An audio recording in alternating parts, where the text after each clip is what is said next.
Got greatest of all time. ഈ സിനിമയെ കുറിച്ചിട്ട് പറഞ്ഞു തുടങ്ങും മുന്നേ നമ്മൾ ഈ ഗോട്ട് എന്ന് വിശേഷിപ്പിക്കുന്ന ആളുകളെ കുറിച്ചിട്ട് നമുക്കൊന്ന് സംസാരിക്കണം. പ്രത്യേകിച്ച് എ ആർ റഹ്മാൻ, സച്ചിൻ തെണ്ടുൽക്കർ അങ്ങനെയുള്ള ആളുകളെ കുറിച്ചിട്ട് പറയുമ്പോൾ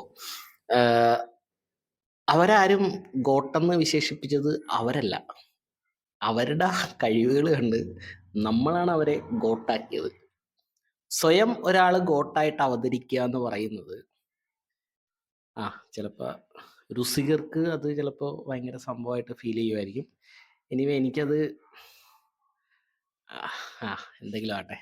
അപ്പം ഇനി സിനിമയെ കുറിച്ചിട്ട് പറയാം. സിനിമയെ കുറിച്ചിട്ട് പറയുകയാണെന്നുണ്ടെങ്കിൽ ഒരാഴ്ച തിയേറ്ററിലിരുന്ന ഒരു അനുഭൂതിയാണ് ഈ സിനിമ എന്നിലുണ്ടാക്കിയത്. അത് ബോറടിച്ചിരുന്നൊന്നും ഞാൻ പറയില്ല. സിനിമ അത്യാവശ്യം പ്രെഡിക്റ്റബിൾ ആയിട്ടുള്ള എൻഗേജിങ് ആയിട്ടുള്ള കാര്യങ്ങളാണ് സിനിമയിലൊക്കെ നടക്കുന്നത്. കൂടുതൽ നിങ്ങൾ കൂലങ്കുഷമായിട്ട് ചിന്തിക്കാൻ നിൽക്കണ്ട. ഈ ATS ഒക്കെ അവരുടെ ഫിസിക് എന്താണ്, അല്ലെങ്കിൽ അവരെങ്ങനെയാണ് ഫൈറ്റ് ചെയ്യുന്നത്, അതിനെക്കുറിച്ചൊന്നും നിങ്ങൾ ചിന്തിക്കുകയേ ചെയ്യരുത്. ഇത് നമ്മുടെ വിജയണ്ണനാണ്. അപ്പോൾ വിജയണ്ണന് തരക്കാരായിട്ടുള്ള, അല്ലെങ്കിൽ വിജയണ്ണനേക്കാൾ ഒരുപടി താഴ്ന്നു നിൽക്കുന്ന ആളുകളായിരിക്കും വിജയണ്ണൻ്റെ കൂട്ടുകാരായിട്ടൊക്കെ ഉള്ളത്. അല്ലാണ്ട് വിജയണ്ണൻ നിൽക്കുമ്പോൾ ടൈഗർ ഷറോഫിനെയോ അല്ലെങ്കിൽ നമ്മുടെ കിൽ സിനിമയിലെ ആ നായകനെയൊക്കെ അണ്ണൻ്റെ കൂടെ കൊണ്ടു നിർത്തി കഴിഞ്ഞാൽ അണ്ണൻ അവരുടെ ഒപ്പം പെർഫോം ചെയ്യലല്ല, മറ്റേ ഫൈറ്റ് ഉണ്ടല്ലോ, ആ ഒരു പെർഫോം ചെയ്യൽ അണ്ണന് ചിലപ്പോൾ അത്രയും വഴങ്ങിയൊന്നും വരില്ല. അപ്പോൾ അതുകൊണ്ട് അണ്ണന് പറ്റുന്ന രീതിയിലുള്ള ഫിസിക്കുള്ള കുറച്ച് ആളുകളാണ് ഈ സിനിമയിൽ ATS ആയിട്ട് വരുന്നത്, ആൻറ്റി ടെററിസ്റ്റ് സ്ക്വാഡായിട്ട് വരുന്നത്. എനിവേ ഓക്കെ, അങ്ങനെ അവരുടെ കുറച്ച് വൻ പൊളി തമാശകളൊക്കെ കഴിഞ്ഞു. കുറച്ച് അധികം സീരിയസ് ആയിട്ടുള്ള സംഭവങ്ങളൊക്കെ നടക്കുന്നുണ്ട്. പിന്നീട് സെക്കൻഡ് ഹാഫിലേക്കൊക്കെ വരുമ്പോൾ പടം ഞാൻ പറയാമല്ലോ, പടം എങ്ങും ബോറടിച്ചിട്ടില്ല. പക്ഷേ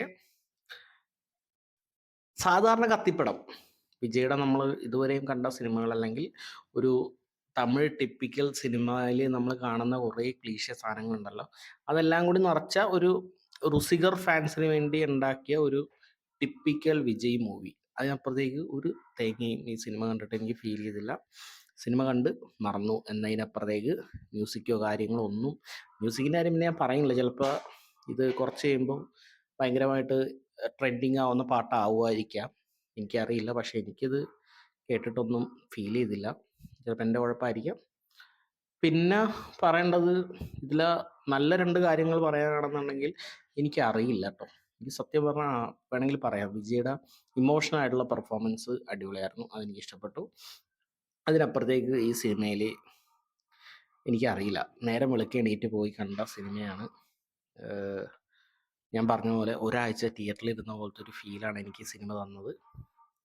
അതിനേക്കാളപ്പുറത്തേക്ക് എനിക്ക് കൂടുതലൊന്നും ഈ സിനിമയെ കുറിച്ചിട്ട് പറയാനില്ല. അപ്പോൾ ഇത്രയൊക്കെ ആരെങ്കിലും വീഡിയോ കണ്ടിട്ടുണ്ടെന്നുണ്ടെങ്കിൽ നിങ്ങളുടെ ടൈം ഇത്രയെങ്കിലും ഞാൻ വേസ്റ്റ് ചെയ്തതിൽ എനിക്ക് നല്ല രീതിയിൽ സങ്കടമുണ്ട്. ക്ഷമിക്കുക.